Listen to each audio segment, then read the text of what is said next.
Ross and Russell earlier this morning spoke to the Grattan Institute. They're a think tank, and we speak to them quite regularly on this and other programs. And essentially, they're a bunch of smart people paid to sit around and think up ideas.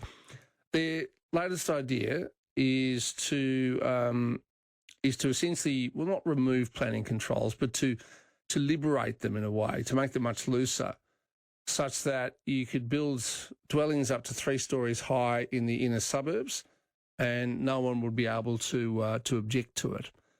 An ex-guest is the lead organiser at Yimby, Melbourne. That means yes in my backyard. They advocate for planning reform and housing abundance.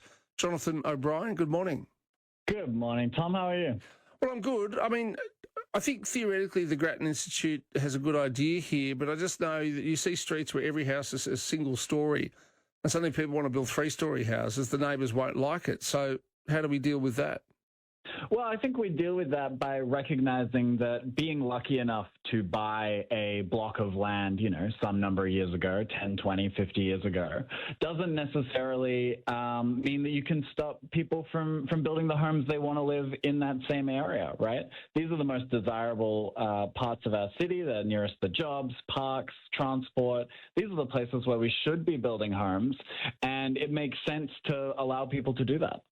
Yeah, what they're saying is in regular streets, 3 stories, and around so-called transit hubs, 6 stories. But I mean, if I get my sunlight from a certain direction, and suddenly in front of me someone builds a very tall building and it's completely blocked out, I would say that my amenity has been ruined. Grattan's report kind of goes into this, right? You can build 3 stories in a pretty sympathetic way that actually allows, for setbacks and things like that to enable you to kind of, continue to receive your sunlight. But I think there's a recognition of a trade-off, right?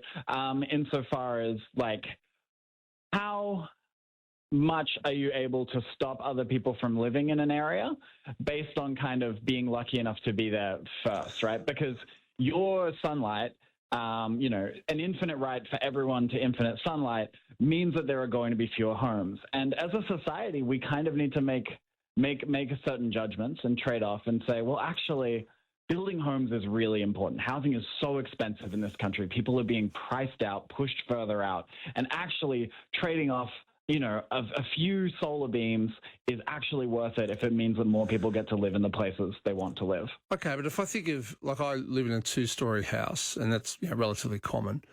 But I don't really want to go up to a 3rd story. I don't want to be going up and down stairs all day. Or is the idea that I would knock over my existing house and build not 1 but 2 3-story townhouses, and I would live in one and the other one would be sold to someone else?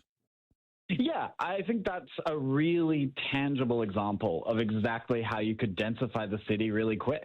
If you took, 1 in 4 houses, knocked it down and put 4 townhouses up in the place, you would have doubled the density in the city, and only by going to 3 stories. So This is exactly the kind of model.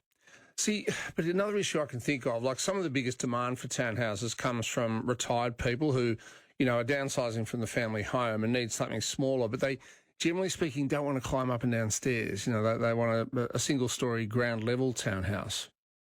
Yeah, so one of the things that's actually really interesting about Australia is that at-home lifts are actually incredibly cheap. Not obviously the big industrial lifts that you sort of see in apartments, but a single-person lift in a house actually only sets you back, tens of thousands, not hundreds of thousands of dollars. So they're actually really affordable ways to kind of allow people to downsize in place while still having that accessibility, right? You don't necessarily want to be doing stairs when your knees are creaking, as yours might be, Tom. Oh, they are. Well, it's my hips, but anyway, yeah. Or what about that? In Britain, they have these things where you sort of sit in a chair and it's attached to sort of a rail that goes up the stairs and it goes up and down. They look a bit weird, but... Oh, look, whatever gets you going, Tom. I'm sure the option's there. All right, look, thank you for your time. Jonathan O'Brien there, lead organiser at Yimby, Melbourne. Look,